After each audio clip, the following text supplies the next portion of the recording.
एक गांव में एक पेड़ के नीचे बहुत सी चींटी एक सुरंग बनाकर रहती थी। उनकी रानी चींटी बहुत शान से रहती थी। बाकी सभी चींटियां उसका बहुत ध्यान रखती थी। वे उसके लिए खाना लाती थी। एक दिन रानी चींटी अपनी सुरंग के बाहर घूम रही थी। तभी उसने देखा एक छोटा बच्चा सिर पर टोपी लगाए घूम रहा था। तुम सभी चींटियों सुन लो, मुझे एक सुंदर सी टोपी चाहिए। गांव के दर्जी से पूछकर आओ, क्या वो मेरे लिए टोपी बना देगा? बना दूंगा, लेकिन अपनी रानी चींटी के सर का नाप लेकर आओ।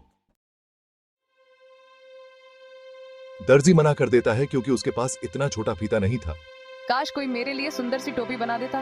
रानी चींटी यह सुनकर उदास हो जाती है। उसे देखकर बाकी सारी चींटियां भी परेशान हो जाती हैं। फिर वे एक ऐसे दर्जी की तलाश में जाती हैं जो रानी चींटी के लिए हेट बना सके, लेकिन उन्हें कोई नहीं मिलता। इधर रानी चींटी को कुछ भी अच्छा नहीं लग रहा था। वह खाना भी कम खा रही थी। वह दिन भर अपनी सुरंग में आईने के सामने बैठी रहती। वहीं पास में दूसरे बिल में एक चूहा रहता था। वह रानी चींटी की बात सुन लेता है। चूहा उसके पास जाता है। बहन, चिंता मत करो, मेरी पत्नी तुम्हारे लिए टोपी बना देगी। रानी चींटी उस टोपी को देखकर बहुत खुश होती है। उसे देखकर सभी चींटियां खुश हो जाती हैं।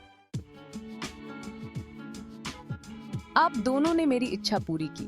अगर मैं आपके कोई काम आ सकूं, तो मेरी सारी चींटियां आपकी सेवा में हाजिर हैं। नहीं बहन, हमने ये सब अपनी मर्जी से किया है। वैसे आपको कभी भी हमारी जरूरत हो तो हम आपके लिए अपनी जान भी दे देंगी। कुछ दिन बाद गांव में बहुत तेज बारिश होती है। चूहा, चूहिया और सारी चींटियां पेड़ के ऊपर चढ़ जाती हैं। तभी एक हाथी बारिश में नहाता हुआ वहां से गुजर रहा था। चूहा उसे देखकर हंसने लगा। उस हाथी को लगा ये मेरी मजाक उड़ा रहा है। उसने पेड़ में जोरदार टक्कर मारी, जिससे चूहा और चूहिया नीचे गिर गए। दूर से चींटियां ये सब देख रही थीं। हाथी जैसे ही अपने पैरों के नीचे उन्हें कुचलने के लिए आगे बढ़ा, कुछ चींटियां हाथी की सूंड में घुस गईं और इधर उधर काटने लगीं। हाथी सब भूलकर सूंड को इधर उधर हिलाने लगा। इसी बीच मौका पाकर चूहा और चूहिया वहां से भाग जाते हैं और छिपकर उसी पेड़ पर बैठ जाते हैं।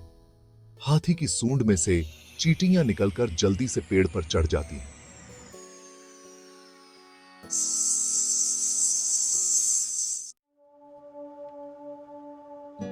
हाथी जब देखता है कि चूहा चूहिया भाग गए, तो वह इधर उधर ढूंढने लगता है। कुछ देर बाद वह वापस जंगल में चला जाता है। आपका बहुत धन्यवाद। अगर आप हमारी मदद नहीं करती तो हम दोनों आज मर चुके होते। आपने भी तो मेरे लिए बहुत कुछ किया है।